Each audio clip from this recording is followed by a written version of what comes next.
But ready, go. That's what I'm going to do.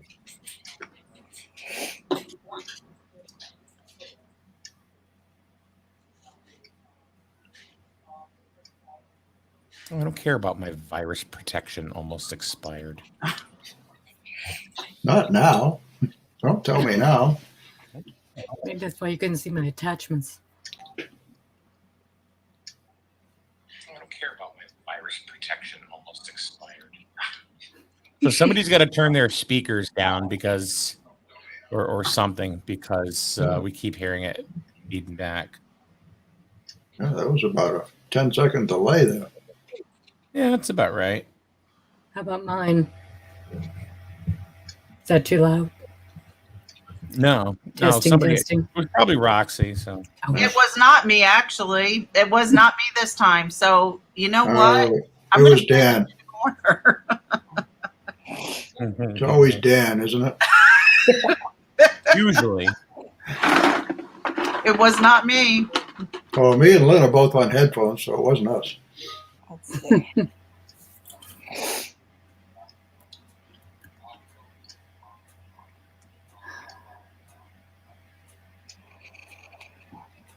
Okay. Do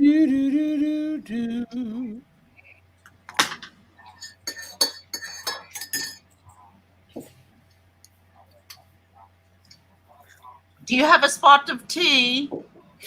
Yes, hot tea with lemon and honey. All right. Tell me when you guys are ready. We're ready when you're ready. Well, I want to make sure y'all had the opportunity to go ahead and share it to whoever you want to share it to. No, I do it, but I don't know how. So, all right, you guys ready? ready. Yeah, ready. All right, Not ready yet. you're not ready yet? Okay. No. Go ahead, Mike. Go, Mike. He likes Go. being contentious. All right, welcome everybody to SNSN Dark Radio Dark. It is now dark outside, so that's basically why we do it like this. So. And we get to be a little more less PC than when we do our morning thing, and we just have a little bit more fun because we're not all uptight. Because usually most of us are drunk.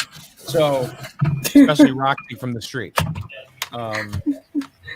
Yeah, Roxy, I guess I'm going to be like, well, picking on you tonight. So. Yeah, I guess so. You're welcome. No. Tonight we have some very special guests. We have not had them on the show as of yet, but tonight we have the honor to have a couple of folks from Spirit Chasers Paranormal in New Hampshire. We have Willy Hassell, who is part of the Spirit Chasers Paranormal in New Hampshire, as well as a filmmaker. We're going to talk about his film that he dropped last, in 2020, around July or so, July? I don't know, somewhere around there. A few months ago. Somewhere around there, yeah. Well, he's drunk. Anyway, no. And Lynne Nickerson, who is an author and has some really, really cool paranormal experiences and things that she's going to share with us tonight. And, of course, our regular cast of characters. We have Roxy from, well, first we have Daniel and Christine Pierre from the Connecticut Paranormal Research Team. And then, of course, there's Roxy from the streets. What streets we don't know. Dan the ghost tonight. Oh, don't worry, you're going to find Probably out really soon what streets I'm from. Wall Street. It's probably a dead end. Wall Street. Could be a roundabout. So, Willy and Lynne, thank you for taking the time and joining us tonight. Thank you for having us, Mike. We're looking forward to this. Yeah, absolutely. Thank you for having us. So Lynne, let me ask you, I'm going to start off with you, if you don't mind. You and Willy both have had a radio show for a number of years. And can you tell me a little about the radio show, how long you did it, what kind of things that you covered, and where were you on? Yeah. Well, we were working out of an actual studio, which was a lot of fun, and we could have the guests come in if they were close enough, within the vicinity. So we got to meet a lot of neat people, like Christine and Dan, for instance, and yourself. But we would cover everything in the paranormal. The only subject we wouldn't touch was demonology. We wanted nothing to do with that. Just anything, though. Cryptoids, anything paranormal, past lives, haunted objects. Help me out here, Willie. Because ghost UFOs. Oh yeah, ghost UFOs, fairies. Bigfoot, anything that's a little bit strange. That's unexplained by typical science and physics. And we should probably tell them the name of the show. It was, yeah. It is. Spirit Radio, the Paranormal Experience. And it was on, we did it out of the studio at WSCA FM in Portsmouth, New Hampshire. But it was also, of course, streamed all over the world. And on iTunes. It's still on. You can still find all the episodes on iTunes, and a lot of them are on YouTube. Just look for Spirit Radio, the Paranormal Experience. And and the other question, was what? One at a time. The other question was, how long do we do it? We were on the air for 6 years. 6 years. And we've been off for a little over a year now. Now I mean, I'm assuming with everything that you guys have done that you've been on other shows and throughout the world. I mean, what other shows have you been on? Oh, we just you, Mike. We wouldn't go anywhere else but just on with you. I am flattered. I am flattered. What do you think about that, Roxy? Hey, you're special. So you get a little bit of clout. A little bit of clout. We were on a couple of TV shows. We had our own TV show, as a matter of fact, out of Haverhill, Mass. And it was the same format, only in visual form. And we sat in the studio again. That was a lot of fun. That was for 14 months. Covered a lot of the same topics. But let me see other people's shows, Willie. Anybody come to mind? Yeah, plenty of them, but the only one I can actually think of at the moment was Out of Manchester. Paradigm Matrix with Willie Miranda on KCOR Radio in Las Vegas. It's the only one I can think of. Nightlight is another one with Mark Eddy. Oh yeah, with Mark Eddy. Yeah, absolutely. Yeah. Sorry, Mark. I know. I wasn't expecting this question. What are we hearing in the background? Is it somebody's television that's on in the background, or not mine? You know what it might be. My brother's listening out in the other room. That little devil. That might be what it is. Now, how did you and Daniel meet Lynn and Willie? I actually met Lynn through Willie. And correct. Willie, believe it or not, for probably about 8 years, I was actually trying to help restore the Stanley Hotel in Napanoch, New York. So I would help out at the bed and breakfast on the weekends, every weekend, for close to 8 years. And Willie ended up showing up as a guest one night. And I never forget, because I thought it was ZZ Top. He pulled into the hotel with a convertible BMW, completely barefoot, and had this long beard that hung down with the white. He had long white hair at the time. And at first I looked, I'm like, oh my God, it's ZZ Top. And then he introduced himself to Willie, and we kind of hit it off. And I'm not sure if that ZZ Top is an insult or. No, it's not. I don't know, He's very talented, Willie. So take it as a compliment. Oh, okay, that's all right. Yeah, he used to have long, beautiful white hair. It was beautiful. I still have beautiful white hair. But you do, but it's not as long anymore. And there's not nearly as much of it either. So yeah, I showed up at the Shanley, and I never left. Yeah. And then from there, we just kind of partnered, and we partnered doing a West Virginia State Penitentiary for a big live event that we did. Well, it was a pre-recorded broadcast that we filmed there, and then we've just started going from location to location. Yeah, and we've just been friends ever since. Yeah, We're just show. Yeah. And Yep. So you were on our show a couple of times at That's least. right. I drove to New Hampshire to be in the studio and then drove all the way home. And you enjoyed every minute of it, didn't you? Yes, I did. So how many investigations have you guys collaborated on together? Oh boy. That's a good question. Let's see. We've had the James House what was it? 3 times. Rolling Hills. Yeah, Rolling Hills twice. don't Yep. forget Hillsdale. The Hinsdale House Hinsdale twice. twice. West Virginia State Penitentiary. The Shanley Hotel.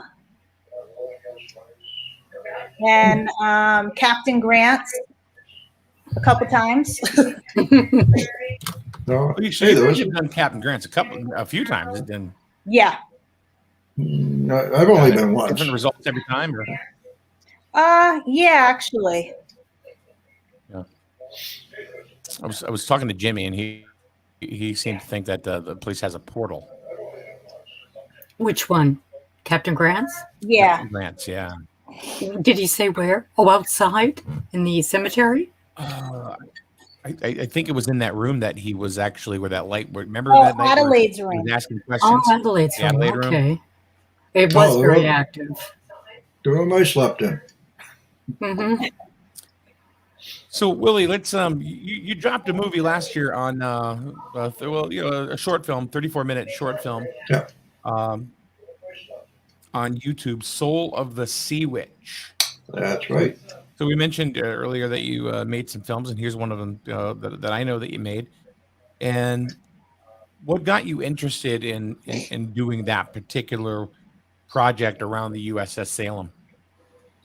Well, it's kind of strange. It's one of those things that just sort of happened. I was just kind of looking for a project to do, and then one day I was looking on Facebook, and I just happened to see a picture of my good friend Don DeCristofaro on board the USS Salem, and he was filming for an episode on Travel Channel, and it just kind of hit me. I said, "Hey, there's my in." So I contacted him and I said, what do you think of this idea? I'd like to do a documentary on the Salem. And he was all for the idea, and he was a great big help. He got me the permission to go and film on board, and I had a blast. I basically had a 717-foot Navy ship with unrestricted access to play on. It was great. You're Now, still Lynn, working were you on on that? another one, Willie. What's that? Willie, you're still working on another documentary as well, right? That you haven't finished yet? Just Not about right now. wrapped it up. Yeah, the American Stone. Oh, yeah, the American Yeah. Stonehenge, yeah. Well, no, I was talking about the Hinsdale House. Oh, You That was haven't a been short paying one. attention, Christine. I know. I've been busy writing. It's been posted on YouTube for 3 months, I think. Are you serious? You never shared the Yeah, link? you haven't watched it. Oh, I haven't no. seen the link. I'll send it to you.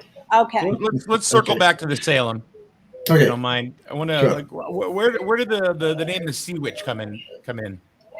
The USS Salem was built right there in Quincy, Mass. And it was named the Salem after the city of Salem, Massachusetts, which is the Witch City. Right. And so she got the nickname, the Sea Witch. And from there, that's how I came up with Soul of the Sea Witch. Christine, have you been on that boat? Yes, I've investigated it a couple times now, and we're actually hosting our first Paracon next year on the USS Salem with Willie. Absolutely. Para Expo. Yes. Yeah, Para Expo 2022. 2022. Now, how's that going to work? How's that going to work on the big ship? Hopefully it's going to work really well. Well, yeah. Now, what do you got to do? You got to rent out the ship, or what? What do you got to do? What's that again? What do you have to do? Rent out the ship, or how do you No. put something like that together? We are doing it as a fundraiser for the ship. So 100% of the money that we make for the weekend is going to the ship to help with their upkeep. But I think you'd like to know the format. There are going to be speakers. There are going to be vendor tables. I believe there's going to be some food. Yeah, there's a snack bar on board that's going to be open. Yep. There'll be And tours.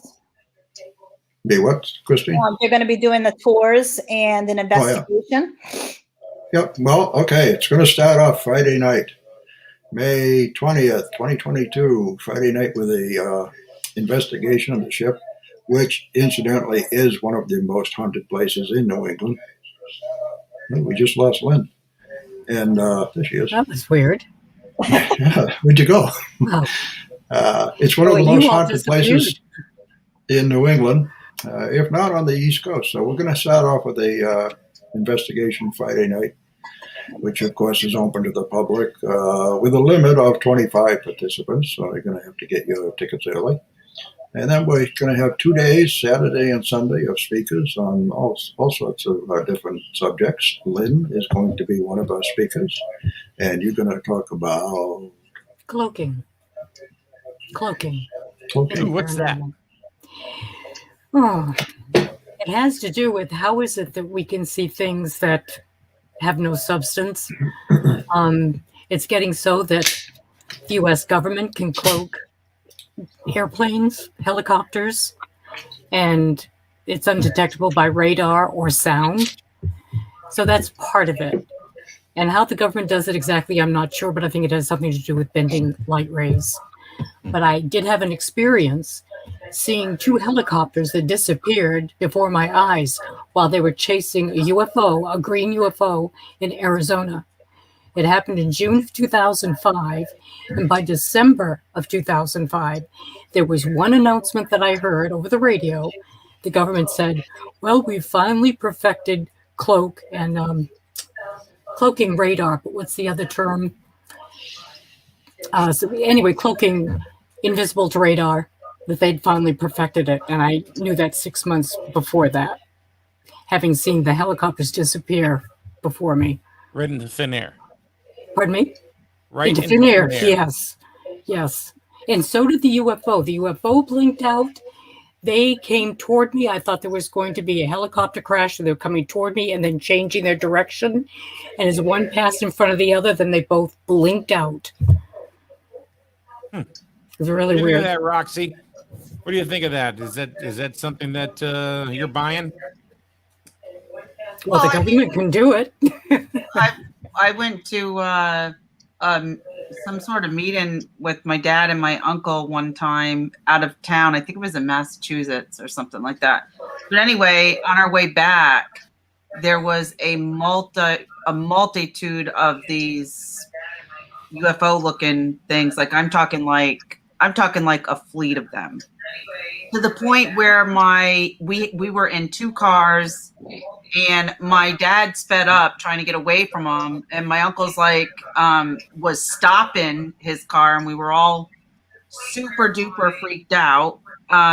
It was the strangest thing, and then all of a sudden, poof, they were gone.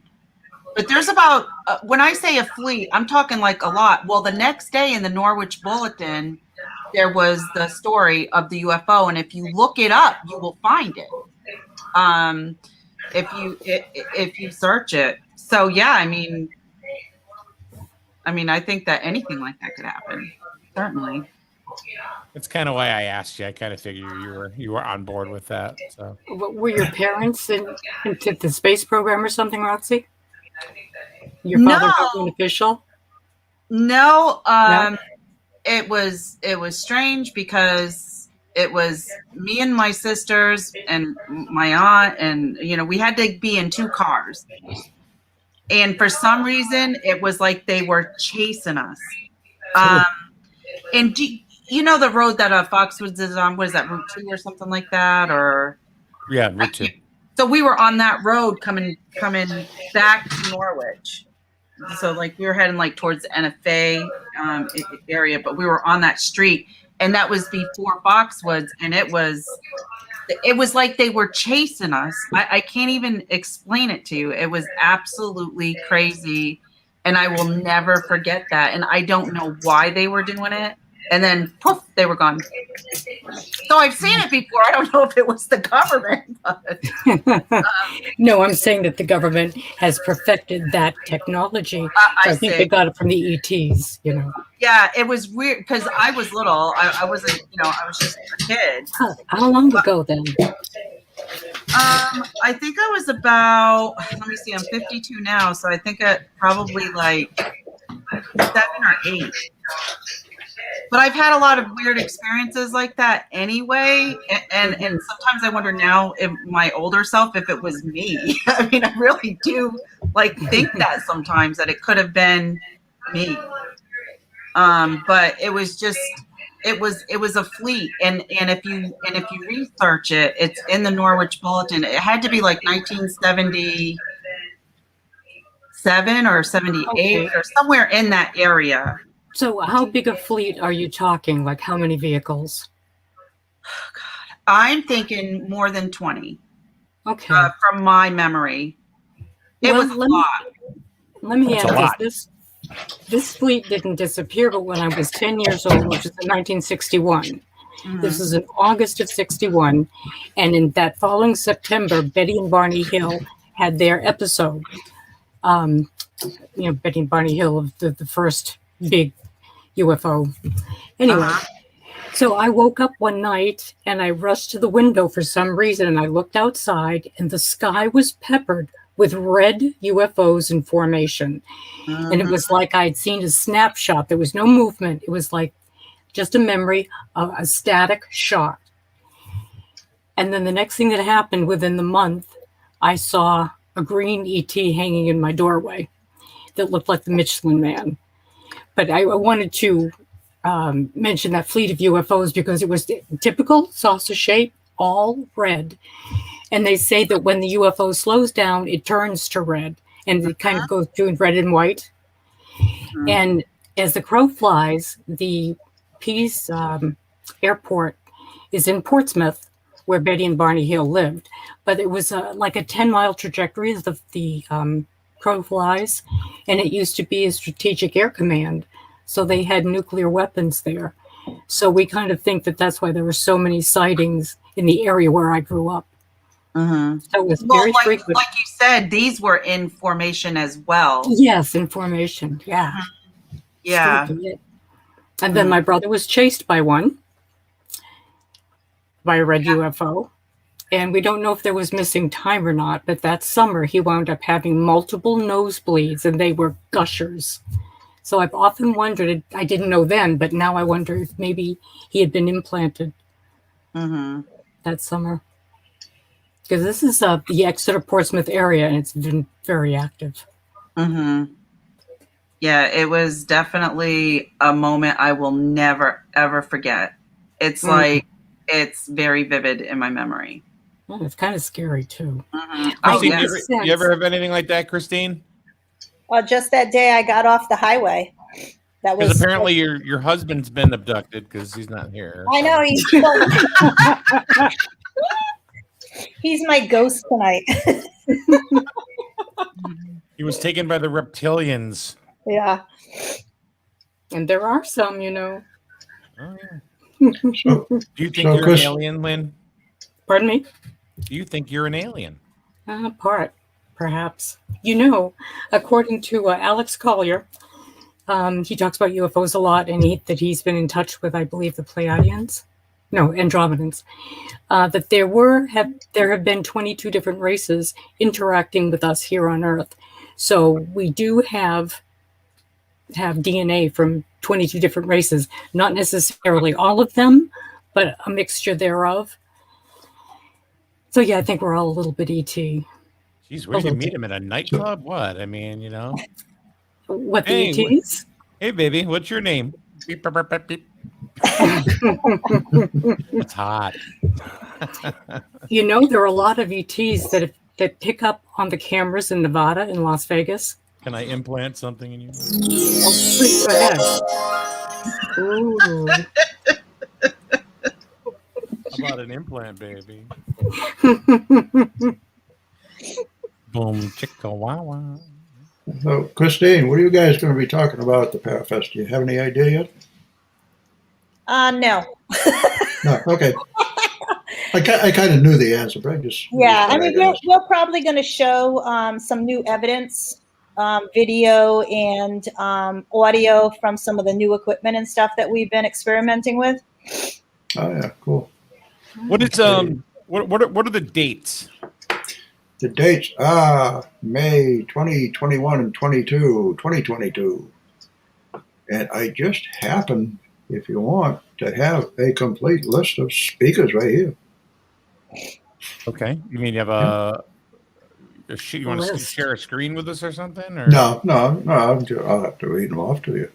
oh, sure, go right ahead. Okay. All right, we got Jim and Jeff from Connecticut. What is it? Connecticut Ghost Investigations, Christine? Yeah, CGI. CGI. They're going to be talking about Houdini and some of his paranormal experiences. We have Dennis Stone, who is the owner of America's Stonehenge in North Salem, New Hampshire. We have Connecticut Paranormal Research Team, who we don't know what they're going to talk about, but probably some new evidence or something. Lynne Nickerson is going to be talking about cloaking. And then we have Don DeCristofaro and the Greater Boston Paranormal Associates, along with special guest John Connors. The Greater Boston Paranormal Associates, they're the onboard investigation team for the Salem. They've been investigating the ship for many years. They have the exclusive on the ship. And so they're going to be talking about the hauntings on the ship. And John Connors, he was in the Marines, and he actually served on board the USS Salem back in the 1950s. So now, was that one of the guys that was at the end of the film? He was, yep. Yeah, okay. Yep, he was in the film, yeah. So he's going to be talking about the history of the ship and his time on the ship. Then we have Cody Ray Desbians and Satori Hawes, the Traveling Museum of Haunted Objects. So they're going to be bringing along some of their haunted dolls and stuff. Sam Beltrusis, author and TV personality. He's written how many books, Lynn? About a dozen or so. Sam, yeah, about 12. Yeah, he's got quite a few. Yeah. Tom D'Agostino. Tom is also an author with, he must be up to about 16 books by now, isn't he? 15 to 16, yeah. We have Andy Kitt from the KRI Center for Consciousness Studies in Stratham, New Hampshire. And we never know what Andy's going to be talking about, but he's always entertaining. Jack Kenner, Ellen McNeil, Carly Hall, and Lucky Belcamino from Spirits of New England. You got to love a guy named Lucky. It's a girl, actually. You got to love a girl named Lucky. Yeah, sorry. Dave McCullough, who's a Bigfoot researcher. Mike Stevens, UFO experiencer and researcher. And Alexander Petikoff, who is also a Bigfoot researcher and filmmaker and just world traveler. So we got quite a list. So let me ask you: Have you ever met anybody that doesn't believe in ghosts but believes in Bigfoot? Probably. I don't know. All right, just a fleeting moment. Sorry. Yeah, I don't know. It's a good question. Do you believe in Bigfoot, Mike? I do. You do? I do. Yeah, I don't. I don't. I think he's a mythical creature, though. I think he can make him. I think Bigfoot can make themselves invisible, and I think they're very, very fast. Actually, lightning fast. I know Bigfoot exists because he's actually sitting right here on the bed next to me. and he may actually get up and come over here at some point, but his name is Skippy. Skippy the Bigfoot. So you talked about Don DeCristofaro. Yes. And he was also in Soul of the Sea Witch with you, which he was. Yeah. Looks like he interviewed him. Can you tell me, like, when we talking about the USS Salem, what was the operating room all about? And like ghost children and ghost dogs, and can you talk about that? Yeah, well, the Salem, by the time she was actually christened and put into service, it was 1949, so the war was already over. And so even though she didn't actually see any action in wartime, she was like a humanitarian. And at one point she responded to the Ionian Islands of Greece for an earthquake. She was kind of like used as a makeshift hospital and makeshift morgue. So there was a lot of people in the earthquake, including women, children, and dogs that were killed in the earthquake or were brought aboard the ship and died on the ship. So that's where a lot of the hauntings from the ship come from, is from the victims of the earthquake. Now, Christine, I when I was watching the documentary, is it a documentary, Willie? Because it's like there's some teaching, there's some history, and there's a whole bunch of stuff in this film. You know, there's a lot of things to learn, not just about ghosts and. Right. I didn't want to make it just. Yeah, I didn't want it to be just another ghost program. So I wanted to get a lot of the history in there too, and like the interviews with John Connors and Leo, who John served on the ship. Leo worked at the shipyard where the ship was built. Yeah, there's some interesting people. And ding. What was that? I don't know. It wasn't me. It was me. Tinkerbell. Yeah, time's up. Is that what that was? No, it was my FICO score just went up. Oh, cool. So, that's what happened. Congratulations. All right. Yeah. You can buy a house now. Christine, I wanted when I was watching the documentary that Willie had made, I thought of a question that I specifically wanted to ask you, because one of the folks that he had interviewed, and I think it was Don DeCristofaro, he said there's so much activity on there, and there's so many spirits there. Coda. Now, is that a lot to do, or maybe because it's on water and maybe it's grounded? Would that have anything to do with paranormal activity? Absolutely, because you've got movement of water, so you get the energy coming up through the ocean. And then you also got to remember, with especially like the steel and everything from the boat, all just like a house, it absorbs the memories of things that took place in that ship, just like in somebody's home. Like imprints and that kind of stuff as well. Right. Or... Lynn, do you have any thoughts on that you want to add on to? About the ship being haunted? Well, yeah, and one of the reasons possibly that was exciting a Bigfoot. That was Bigfoot. That was. I tried. I saw it. That hairy. Yeah. My mind. There do seem to be a lot of hauntings when water is nearby. Mm-hmm. Yeah, that was I was curious on that, if that had something to do with that. Yeah. Christine was right. 1 point. So definitely check out, if you're watching our presentation tonight, or even if you're going to watch it on tape delay, somewhere down the road, certainly check out Soul of the Sea Witch. It's on YouTube. Now, what page do they find it on? If you just go to YouTube and just type in Soul of the Sea Witch, it'll come right up. And also, Christine, if you go to YouTube and type in A Haunting in the Hills. That's what it's called. Yeah, that's what it's called. That's why I didn't know it. Okay. So Yeah, because Hillsdale I isn't mentioned. Hinsdale isn't mentioned.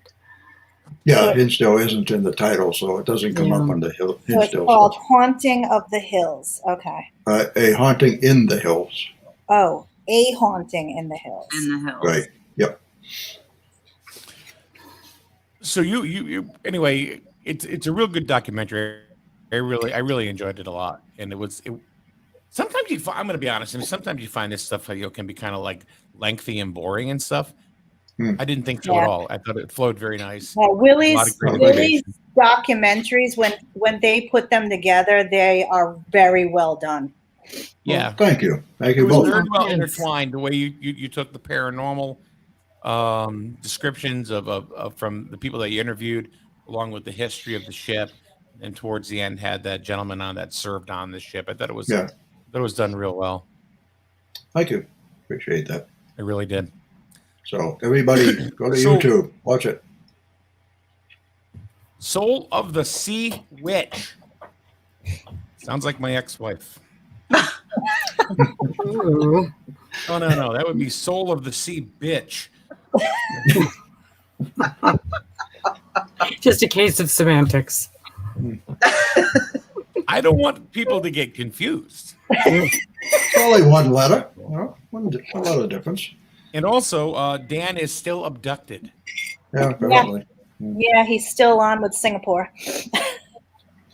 This is no time of night to be working. What's the matter with him? Yeah, tell me about it. That's probably the Lynn, the hour change, right? Yeah. The time zones. You know, Lynn, with you're a very sensitive type of lady. You're very sensitive to these type of things of the paranormal. Excuse me. And God bless you. you've written a book. Yes. A couple Why of don't years we, ago, but it's called Gateway to the Why don't you talk about Paranormal. your book a little bit? Okay. Well, does anybody have any sort of favorite categories of the paranormal that they like? Time It's got travel. just about everything in it. You and Time time. travel. Yeah. I really like that. Well, there is a dream in there that I had that does involve time travel. Shall I tell you about it? Yeah, I would love to Okay. hear it. It's called the Lottery House, and it happened back in the 80s. And one night I woke up and I was flying around this house. I didn't know where it was. It was in the summertime, and I was flying in and out of the windows. And I noticed that it was facing a field, and at the end of the field there was a cliff and a big river. In front of the house there was a stone wall that was cut in half by a path that cut it in half. And around two sides there were little lilac bushes. So I woke up wondering where the heck this place was. I really liked it, and it kind of felt like visiting an old memory. So a year after the dream, I decided that I was going to move from the Victorian house I was living in to somewhere else. So I found this cute little neighborhood of brick cottages, and I moved in there. And when I moved in, I went walking around the neighborhood on the fringe of the neighborhood, and I found the house. Now, this is a place I had never been before. There were a couple of new buildings around it, but the house was very much the same. There was the field. The field ended at the Piscataqua River. There was a drop-off. The little stone wall was still there with a path that led to the center of the house, and the lilac bushes were huge. They had all grown. Now, it's a puzzle as to why I actually dreamt about this house, but it was a time travel thing because I went back in time and things were just a little bit different, like the lilac bushes. There were fewer houses. The house had been built somewhere around the turn of the 19th century, so probably late 1800s. So I wondered, it took me like 3 decades to figure out what the heck happened here. So I couldn't figure out what my connection to the house was. But before I get ahead of myself, I knew a postman in the neighborhood, and I asked him if he knew anything about the history of the house. And he said, well, yeah, as a matter of fact, an older lady lived there. And this might have been 50s or 60s. And he said, then one day she won the lottery, and she sold the house and moved to Florida. I thought, wow, that's really neat. She won the lottery. But that didn't answer why I dreamt about the house. So 30 years later, I sort of have a regression, and come to find out, I believe I lived there. So that kind of gives me an idea of the pull in the dream as to why I dreamt of the house. Hmm. So I called it the lottery house. Not that I won the lottery, but you never know. It could happen. And that house was only two miles away from where I had moved, where I had the dream. So I was on the north side of the Piscataqua River and moved to the south side, and I found the house. I'd never been in that area before. It was so cool. That was kind of neat. That's my time travel like story. An astral travel? It You is. think that It's was an an out astral of body. But see, I went. Hey, it was an out. Of course, there is no time in that dimension. But I did go to the past, or the house's past, because things had changed a little bit.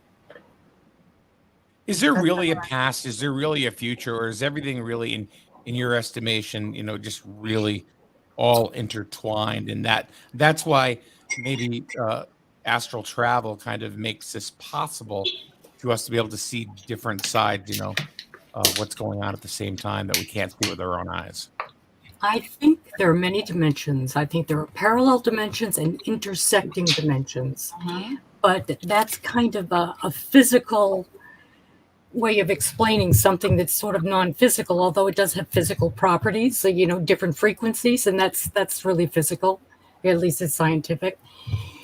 So in a way, I think that past, present, and future do happen, but we say that because there are different timelines, and according to our free will, I think we wind up choosing which timelines we're going to jump to, only through our decisions and our growth.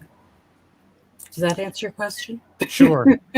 Here's a question that's being asked in the group currently, and then whoever wants to take it, take it. Leon wants to know: is it common for the spirits to move objects in the house? It's not common, but it's called poltergeist activity. It's usually when they want to get your attention, or maybe they're having an issue. But poltergeist activity is always energy oriented. It's energy of something moving your surroundings. Christine, you want to caveat that? Well, Lynn is actually correct on that. A lot of times we see it happen, like say you could have a spirit in the room with you, and they think they're having a conversation with you because they can see you, but you can't see them. Mm-hmm. And they don't understand, so to speak, why aren't you responding back to me? And then all of a sudden, they get enough energy or whatever, and they knock over an object in the kitchen. Like they toss a plate across the kitchen. And all of a sudden, you just looked at that and was like, oh my God, what the hell just happened? Now they realized, oh, that's how I get their attention. Yeah. And then obviously the more attention you give to it, the stronger the energy is. Yep, feed up your energy. That just reminded me of, we've talked many times about our investigations at the James House. And there was a certain board at the James House, which it's just about a 1x4, probably about 6 feet long. And it just stands in the corner by the steps. And it's got the name J. James carved into it. And Joshua. It's Joshua James. Yeah, Joshua. And how many times is it now, Lynn? 4 or 5 times that board? It's been 6 times. It's jumped. 6 times. It's fallen over by itself. And it falls in the opposite direction. That's important. It doesn't fall in the direction it's leaning. It falls in the opposite direction. Yeah, the first time it happened, I believe, was when we were filming Silent Echoes at the James House. And Skip Webb, who is the president of the James House, and my brother were doing shooting a little segment. And as soon as one of them mentioned the name Joshua James, the board just fell over right then. Another time, and like I say, first of all, that board is always in this one place. Nobody ever moves it. Nobody touches it. One time we were upstairs in what we call the trunk room. We were doing a seance. And somebody mentioned Joshua James, and all of a sudden there was a loud bang. It was the board. It was up in the trunk room with us, and it fell over. Nobody knows how it got there. But as soon as the name was mentioned, it fell over again. There's one other instance too. I think it's the very last one. Me and Lindsay Stanton were there before we had the spooktacular event. We were outside of the house discussing some of the James family secrets that were really cool. And it's something that apparently they had hidden in plain sight for a long time. But Lindsay and I knew about it. We were talking about it upside. And I said to her, do you want to take one last peek in the house? So we went in the house. We went up the stairs, and we're both getting this feeling of being squeezed out of the house. We were not wanted there because of what we were talking about. So we went upstairs. I wanted to show her the sick room, which is across from the trunk room, where I feel a lot of people died in the sick room because there were 5 people in the house that died from tuberculosis. I get to the top landing, and we hear a crash. So Lindsay takes 2 more steps, and she gets up there, and I said, did you knock something over? She says, no. We turned around, and it was the Joshua board had flipped over. It was like, get the hell out of here is what the message was. So we stayed for a minute or 2, and Lindsay said, I think we better leave now. And we did. I wanted to run out, but I walked slowly. Went down the stairs and out of the house and locked the door. So there's a multiple times something in the house has moved on its own. Oh, the ball, our first investigation. Oh, yeah. Yeah. Yeah, we had the little ball from a game that they used to play, a ball in a cup, and they'd try and catch the ball in the cup. It was our first investigation, and the ball had been kept in a cup in another room, and we didn't know about it. And then something fell from the ceiling, and it sounded like a little bouncing ball. So we looked around, and there was like this, like a balsa wood ball on the cellar steps. And I went and I picked it up, and I dropped it, and it was the exact same sound. But it dropped directly from the ceiling, and there was no place for it to come from. And Skip later told us that that ball had been stored in the adjacent room. Again, something we didn't know about. So that is number 1 in a port, and then number 2, poltergeist activity. So that was pretty interesting for our first investigation there at the James house. Someone wanted to get our attention. Yeah, that's when we said, hey, this is going to be good. Hey, Lynn, tell me about the psychic vampire. There were a couple of them. I guess I could tell you about. I worked at corporate atmosphere, a lot of corporations, and it's a dog-eat-dog world there. Dog-eat-dog, not a doggy world. And there was a woman there that I was introduced as one of our managers. I think she was the 5th manager on board, and I just knew intuitively that she was a witch. And she didn't like sharing information and whatnot. And I didn't like her attitude. I didn't like her energy. So one night, I had a dream. And this cloaked figure in a cloak and a hood, I was kneeling in front of this person. I knew it was a woman. I knew it was this woman from work. She took her left hand and she shoved it into my rib cage and squeezed my flesh, and It hurt, and it made me wake up. And I knew when I woke up who that was. So I couldn't see the face. The hood was covering the face. So I went to work and I asked one of my coworkers there, I said, by the way, the manager, is she left or right-handed? And she said she's left-handed. So I knew that it was her. Well, come to find out, she was in the throes of sizing down the company. I was sized out of the company. Downsizing. I was on my way out. But I don't think it was her decision, but she was delighting in getting rid of me. So that's the sort of thing where you just know the negativity was so heavy that either it was her or she sent somebody to me, but it was her energy. Something you wrote in an email, and I didn't know really how to kind of ask you or whatever, but visions and warnings. I mean, things about that you have had. Can you share some of those with us as well? Now, these are all in your book, I'm assuming. Yeah. Which is Gateway to the Paranormal. Right. Sometimes you get really nudges that prompt you to do something or to not to do something, and your first reaction is to ignore it. Well, it's best not to ignore it, at least to consider it and take into consideration. So I was living in Denver, and I was in downtown Denver, and my dentist had been there, but then he decides to move his office about 40 minutes away. So I took the highway and got there in 20 minutes.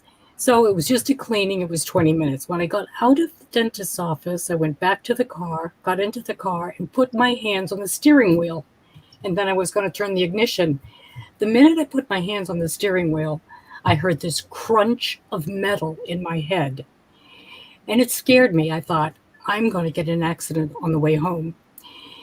So I sat there and I thought, what am I going to do about this? I've got to go back to work. If I took the town roads or city roads, it was going to take me 40 minutes. I only had 20 minutes left. So I decided to take the highway. I would stay in the right-hand lane. I would drive the minimum speed limit, which was 45, and the speed limit out there was 75 at the time. So I got on the highway, and these people are honking their horns at me, and they're zipping by like Annie Granatelli, like who's this old lady. But I decided I don't care. I'm going to go slow.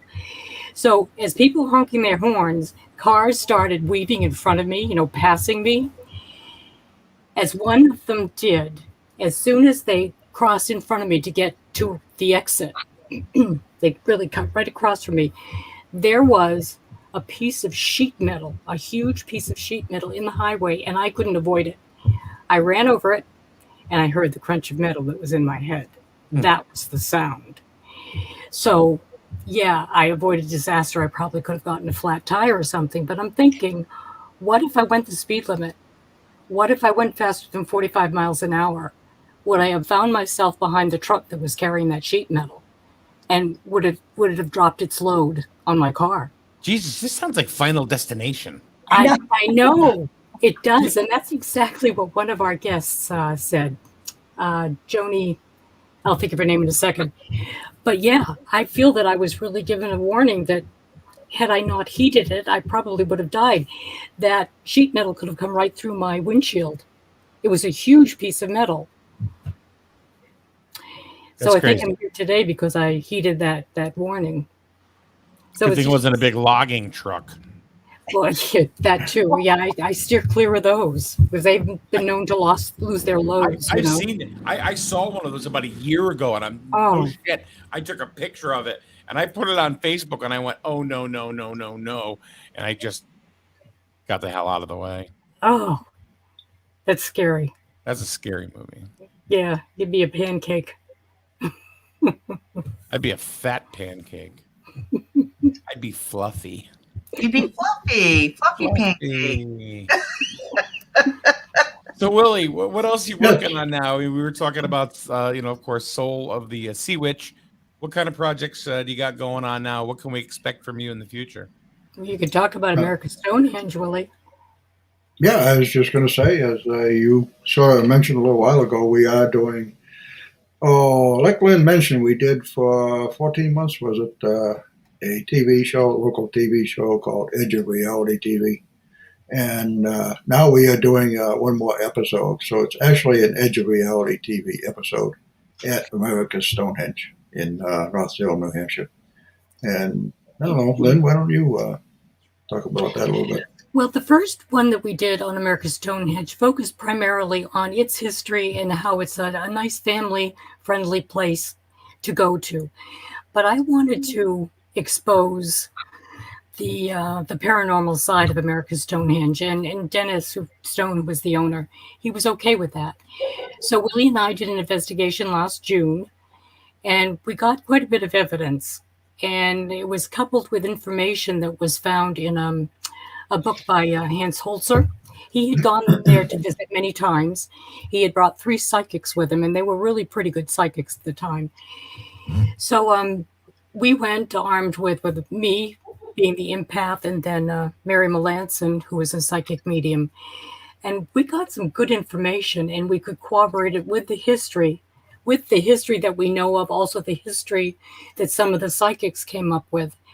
So it's a juxtaposition of what a nice place to visit, but what lurks there. And there was there was a lot of sacrifice that went on.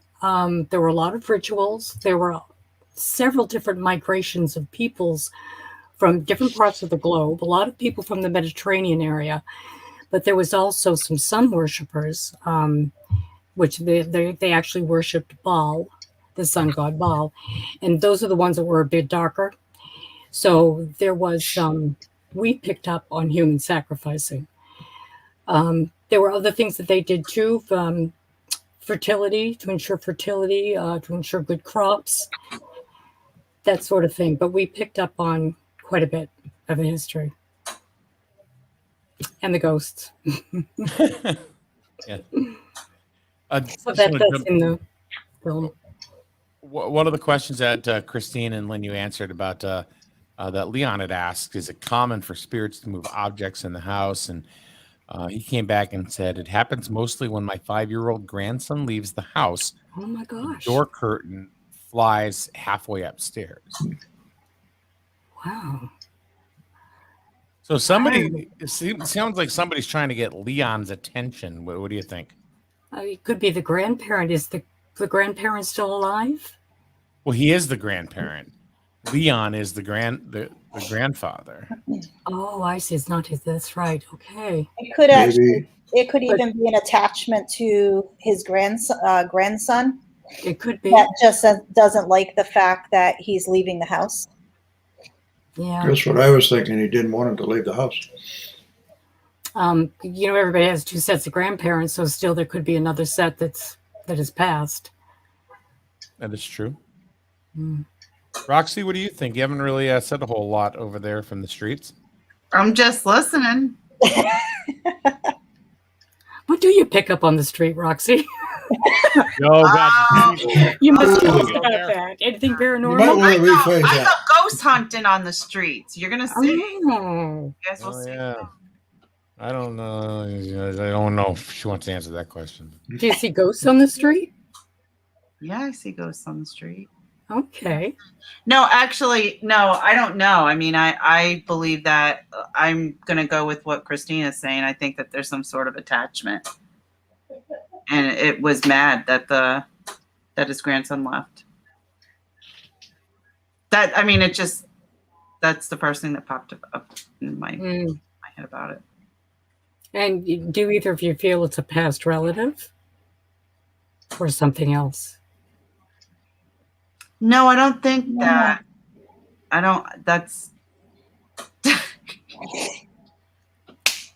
What? Oh, I don't know. Mike's just saying I'm a hologram.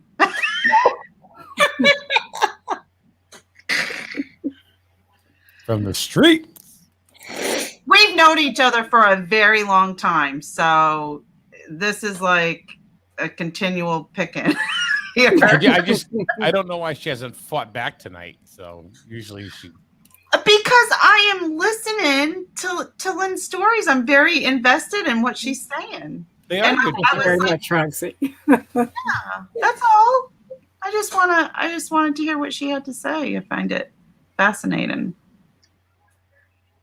But I don't think that a relative, like a relative with a little boy, would be that crude. No. Mm-mm. A little too demonstrative, Yes. you think? Yeah.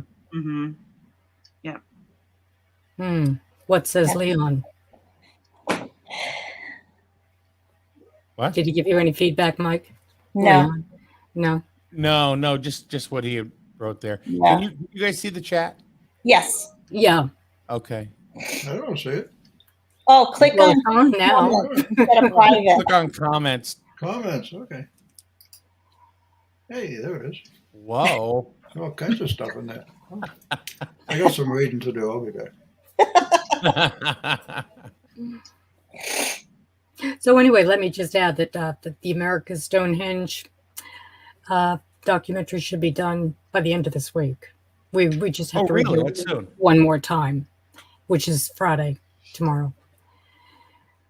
Now, is that where, can people just go ahead and search America's Stonehenge and then boom, it'll be there? Actually, it's going to be on HC Media first, and then after that, we'll post it to YouTube. Then it will be. We'll put it Were to our you talking channel. about the film, Mike, or the place? The film. Oh, okay.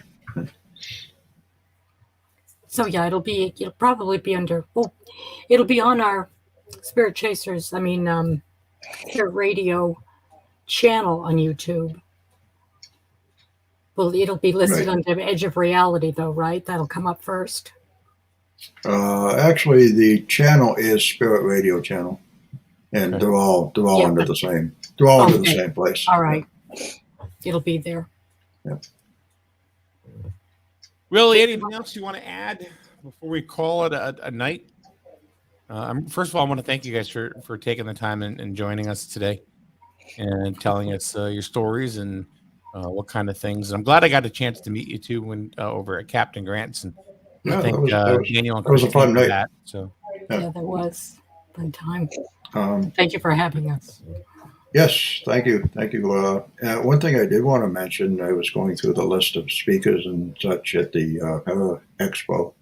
One person I forgot to mention that, I don't know, Mike something or other from some radio station is going to be doing a live broadcast throughout the weekend.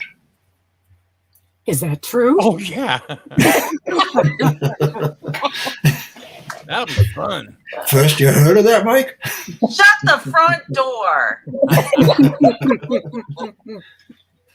Yeah, no, I know. And speaking of the expo, if you just go to Facebook and look for Para Expo 2022 aboard the USS Salem, and there'll be all kinds of information there, and tickets will be going on sale pretty soon.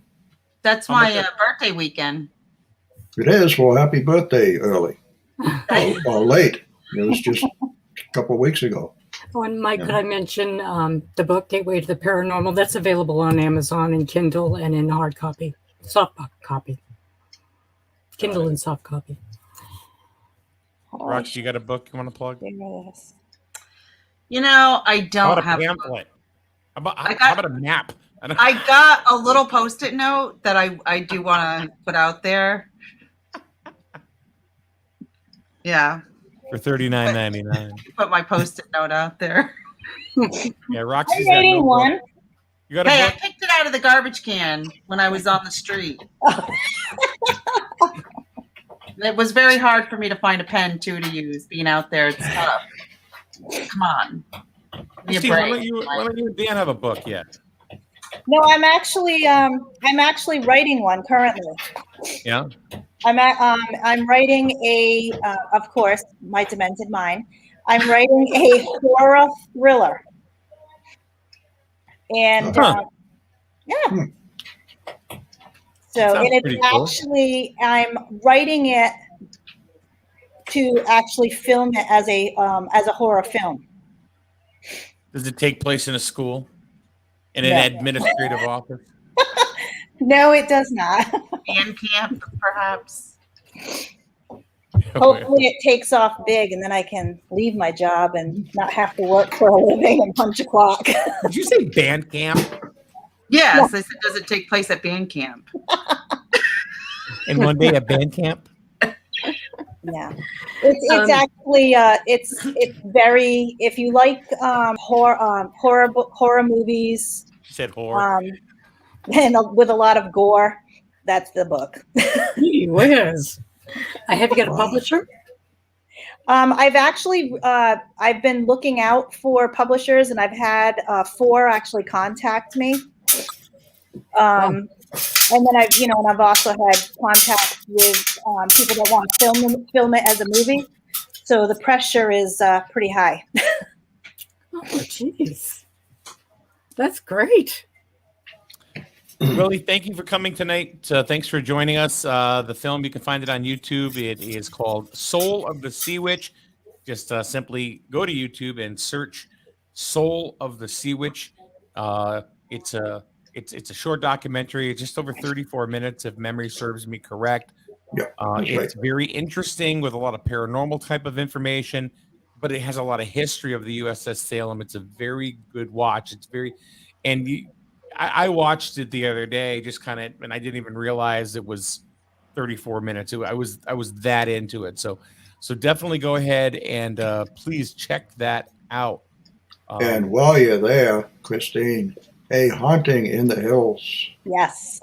It was about a very interesting weekend with Spirit Chasers Paranormal and the Connecticut Paranormal Research Team Yes. at And, Hinsdale House. And also, Lynne Nickerson, thank you for joining us. Her book, Thank you. Gateway to the Paranormal by Lynne M. Nickerson. And it's the true personal accounts of the unexplained. It's kind of a creepy cover. Thank you. I like that. Thank you. I did it. Thank you for that. Did it my own self. So no, and it's and you can get that at Amazon. It's available for Kindle and also hardcover, correct? No hardcover. No Just hardcover. softcover. Yeah, that was my mistake. Christine and Daniel. Michael. Let's see, their last name is Cuthbert. Thank you for joining us as always. Well, it's kind of their show too. So Nice to see you, Dan. Yeah. Yeah, Dan. Thanks for Tell showing Dan. up. Yeah, Dan, you were great. He got abducted. Yeah. And No, of it's course, Roxy cloaking. from It's the- cloaking, Christine. He's close. He's cloaked. He's completely cloaked. And of course, Roxy from the streets. Roxy doesn't have a book, doesn't even have a post-it note to sell. So, Oh, poor Roxy. or Roxy. All right, guys. Thank you very much. Thanks for joining us on SNSN Radio Dark. We'll be back next week. Christine, we'll do something real weird and wacky. What do you say? That sounds like a plan. Yeah, don't let Dan show up. It's better with just you. Okay. Have a good night, everyone. Good night. Good night. Bye. Good night. Thank you. Okay.